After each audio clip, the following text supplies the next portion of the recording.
ಇವತ್ತು ನನ್ನ best ಫ್ರೆಂಡ್ಗೆ propose ಮಾಡಿದ್ರೆ ಅವಳು ಅಕ್ಸೆಪ್ಟ್ ಮಾಡ್ತಾಳ ಅಥವಾ ರಿಜೆಕ್ಟ್ ಮಾಡ್ತಾಳ ಅಂತೇಳಿ ನೋಡೋಣ ಬನ್ನಿ. ಒಲವಿನ ಉಡುಗೊರೆ ಕೊಡಲೇನು ರಕುತದಿ ಬರೆದೆ. ಪ್ರಪೋಸ್ ಮಾಡಕ ಹೊಂಟಿನಿ ಅಂದ್ಮ್ಯಾಗ ನಾನು ಸ್ವಲ್ಪ ಚಂದ ಕಾಣ್ಬೇಕಲ್ರಿ, ಅದಕ್ಕೆ ಸ್ವಲ್ಪ ಸೈಕ್ ಆಗಿ ರೆಡಿ ಆಗಿದ್ದೆ ಅವತ್ತ. ನೋಡಿ ನಮ್ ಫ್ರೆಂಡ್ ಬಂದೇ ಬಿಟ್ರು. ಡೈರೆಕ್ಟ್ ಆಗಿ ಹೋಗಿ ಪ್ರಪೋಸ್ ಮಾಡಕಂತೂ ಆಗಲ್ಲ. ಫಸ್ಟ್ ನಾವು ಕೆಫೆಗೆ ಹೋಗಿ ಪಿಜ್ಜಾ ಮತ್ತು ಐಸ್ ಕ್ರೀಮ್ ಎಲ್ಲ ತಿಂದ್ವಿ. ಪಾಪ ಬಿಲ್ ಕೂಡ ಅವರೇ ಪೇ ಮಾಡಿದ್ರು.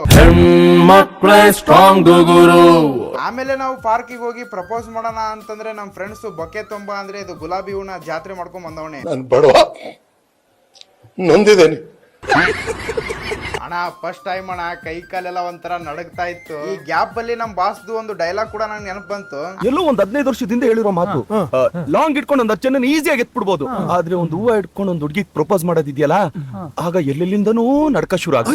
ಆಮೇಲೆ ಹೇಗೋ ಗಟ್ಟಿ ಧೈರ್ಯ ಮಾಡಿ ಪ್ರಪೋಸ್ ಮಾಡೇ ಬಿಟ್ಟೆ. ನನ್ಗೆ ಗೊತ್ತಿತ್ತು ಅವಳು ರಿಜೆಕ್ಟ್ ಮಾಡೇ ಮಾಡ್ತಾಳೆ ಅಂತೇಳಿ ನಾನು ಅನ್ಕೊಂಡಂಗೆ ಮಾಡಿದ್ಲು. ನಮಗಂತೂ ಈ ಜನ್ಮದಾಗ ಹುಡುಗಿಯರು ಸಿಗಲ್ ಬಿಡ್ರಿ, ನಾವು ಮಠಾಧಿಪತಿ ಆಗ್ತೀವಿ.